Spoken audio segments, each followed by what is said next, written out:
So madam finally Mangli గతంలో తన birthday అప్పుడు డ్రగ్స్ లో తను చాలా వరకు కాంట్రవర్సీలకు గురైంది. అవును. ఇప్పుడు మళ్ళీ ఏదో సాంగ్ అంటూ హిందీ సాంగ్ దట్టు ఆ కేడి మూవీలో అని చెప్పేసి ఆ సాంగ్ కి కాంట్రవర్సీ పచ్చి బూతులు అని అంటున్నారు. అసలు కాపీరైట్స్ అనేవి ఉంటాయా యూట్యూబ్ కి కానీ, అసలు సెన్సార్లు అనేవి ఉండాలి కదా, అవును. ఇలాంటి పాటలు వాడి అసలు సమాజంలో అసలు ఎలా చూడొచ్చు మనం ఫస్ట్? నేను అదే కదా నేను చెప్పింది. సమాజం చెడిపోవాలంటే సినిమా. ఇప్పుడు వచ్చే అంటే కంక్లూజన్ మంచిగానే ఇస్తాడు, తప్పదు ఇవ్వాలి కాబట్టి. మరి నడిచిన సినిమా అంతా దేని మీద నడుస్తుంది? ఏదో ఒక దాని మీద నడుస్తుంది. అది కరెక్టా కాదా అనేది వాళ్ళ నిర్మాతలు నిర్ణయించుకోవట్లేదు. కథ రాసిన వాళ్ళు కూడా వాళ్ళు నిర్ణయించుకోవట్లేదు. మరి ఎందుకు అనేది నేను ప్రతిసారి ప్రశ్నిస్తున్నాను. సమాజంలో ఎంతమంది సఫర్ అవుతున్నారు, ఇన్ని విధాలుగా అబ్జెక్ట్ చేస్తున్నారు, ట్రోల్ చేస్తున్నారు, వాళ్ళు ప్రతిసారి కాంట్రవర్సీలో ఇరుక్కుంటున్నారు. ఎందుకు అనే ప్రశ్న వేసుకోరా?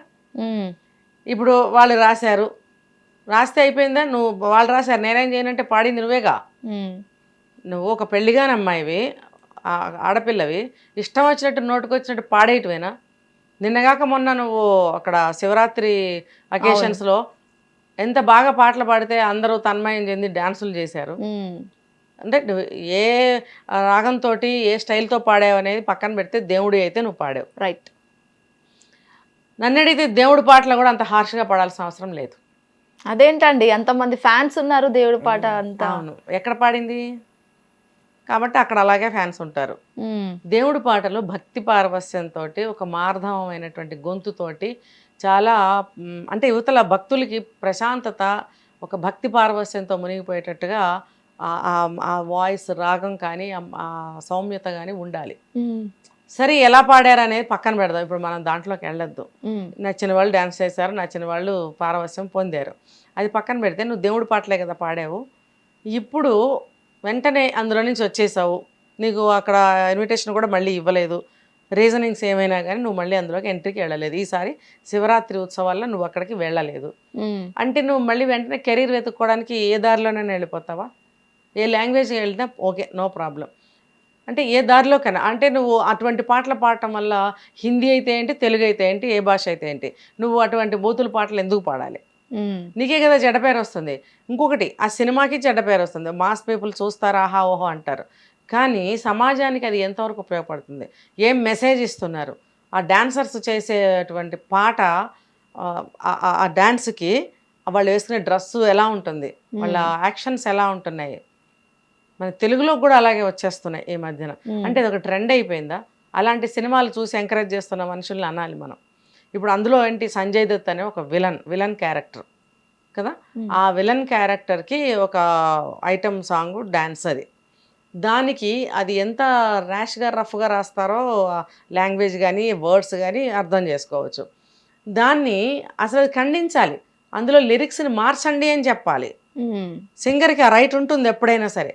ఒక హీరోయిన్ తన పాత్ర, ఎవరైనా సరే తన పాత్రకి అతిక్రమించి ఏమైనా స్క్రిప్ట్స్ ఉంటే కూడా వాళ్ళు ఆర్టిస్టులు అబ్జెక్ట్ చేయొచ్చు, అది వాళ్ళ రైట్. నేను అది చెయ్యను లేదా మార్చండి అని చెప్పగలిగే రైట్ వాళ్ళకు ఉంటుంది. అంటే అలా చెప్తే ఆఫర్స్ పోతాయేమో అని చెప్పి చేస్తూ ఉంటారు. దానివల్ల మరి సమాజానికి మీరు చెడు చేస్తున్నట్టే కదా. ఒక సింగర్ ఉందంటే ఒక సినిమాలో డైలాగుల కంటే పాటలు చాలా ఫాస్ట్గా వైరల్ అవుతాయి. ఒక సినిమా హిట్ అయిందంటే పాటల మీదనే. మరి అలాంటప్పుడు ఒక మంచి సాంగ్ ఇవ్వాలి, కానీ ఇలాంటి బూతులు పాట మీరు పెడితే సినిమా హిట్ అయిపోతుందా? ఆ పాటలు విడిగా వినొచ్చు, సినిమాకి రావాలని ఏం లేదు. మరి అలాంటప్పుడు ఈవిడ ఎందుకు పాడాలి? అంటే తన వరకు పాపులారిటీ చూసుకుందా? అంటే నువ్వు ఎదిగే క్రమంలో అడ్డదిడ్డంగా ఎదిగేయటానికి ప్రయత్నిస్తావా? వేసే ప్రతి అడుగు కూడా ఆలోచించి జాగ్రత్తగా, ముందు జాగ్రత్తతో ఆలోచించి వేయాలి కదా. అంటే నువ్వు ఏదో పెద్ద సాధించినట్టు, పెద్ద గోల్ సాధించినట్టు ఫీల్ అయిపోతున్నావా? అది గోల్ సాధించినట్టు కాదు. ఇలాంటి పాటలు నవ్వుకోవడానికి, కాసేపు ఎంటర్టైన్ అవ్వడానికి ఆ కేటగిరీ వాళ్ళు ఏమన్నా వాళ్ళకి నచ్చుతుందేమో, కానీ అందరూ ఇష్టపడరు అలాంటి సాంగ్స్ని. కాబట్టి మెజారిటీ ఆఫ్ పీపుల్ దాన్ని ఇష్టపడరు. కాబట్టి నీకు ఎటువంటి పాపులారిటీ వస్తుంది అనేది కూడా ఆలోచించాలి కదా. అంటే అలాంటి పాట పాడితే మీకు రెమ్యూనరేషన్ ఎక్కువ ఇస్తాం అంటే నువ్వు డబ్బుకు అమ్ముడిపోయావా? డబ్బుకు ఆశపడ్డావా? నువ్వు ఎక్కడ తీసుకున్నా నేను చెప్పిన 2-3 పాయింట్స్లో ఎక్కడా కూడా అది అనుకూలంగా లేదు. అన్నీ కూడా వ్యతిరేకమైన వాతావరణంలోనే నువ్వు చేసావు. అంటే ఒక సాంగ్ సెలెక్షన్ కానీ, లిరిక్స్ సెలెక్షన్ కానీ, లేకపోతే రెమ్యునరేషన్ ఎక్కువ ఇస్తున్నారని కానీ, నువ్వు ఎలా అయినా సరే అన్ని విధాలుగా నువ్వు అది తప్పటడుగే వేసావు. బట్ ఇప్పుడున్న యూత్ ఎవరైతే ఉన్నారో వాళ్ళకి అలాంటివే ట్రెండింగ్ కావాలి, అలాంటివే కావాలి ఎవరు అడిగారు అంటున్నారు. యూత్ కి అలాంటివే కదా చూసేది, అవే కదా అని చాలా మంది అనుకుంటున్నారు. అడిగారా? ఎవరు అడిగారు? ఎవరు వచ్చి ఒక లిరిసిస్ట్ని వచ్చి ఇలాంటి లిరిక్స్ రాయండి మేము ఇష్టపడతామని చెప్పరు. మరి నాటు పాట అందులో RRRలో హిట్ అయింది, ఆస్కార్ అవార్డు వచ్చింది. మరి అది రఫ్గానే ఉంది, మాస్ సాంగే, 2 సింగర్స్ పాడారు, 2 హీరోస్ అందులో డాన్స్ చేశారు. మరి అది హిట్ అవ్వలేదా? స్మార్ట్. బూతులు ఉన్నాయా ఏంటి అందులో?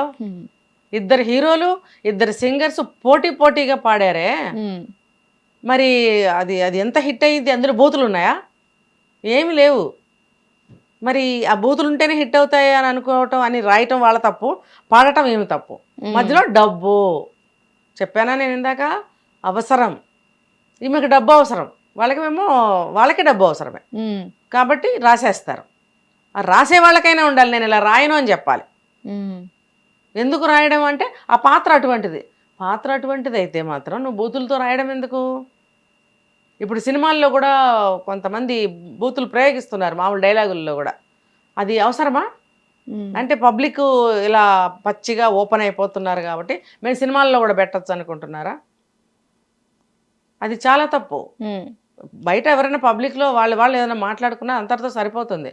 ఇది సినిమా అనేది ఏంటి? థియేటర్లో ఎన్ని రకాల మనుషులు కూర్చొని చూస్తారు. క్లాస్ పీపుల్ ఉంటారు, మాస్ ఉంటారు, అందరూ కలిసి, పిల్లలు ఉంటారు, పెద్దలు ఉంటారు, అందరూ కలిసి చూసే సినిమాని మీరు ఇష్టారాజ్యంగా లిరిక్స్ రాసి పాటల్లో కానీ డైలాగుల్లో కానీ ఇలా హిట్ అవుతుంది అనుకోవటం అనేది చాలా తప్పు. అసలు జనం అలాంటి సినిమా చూడకూడదు. ఇప్పుడు టాక్ వచ్చింది కదా, ఆ పాట ఆ సినిమాలో ఉంది, రిలీజ్ అయిందో లేదో నాకు తెలియదు, ఆ సినిమాకి వెళ్ళకూడదు అసలు, సరిపోతుంది.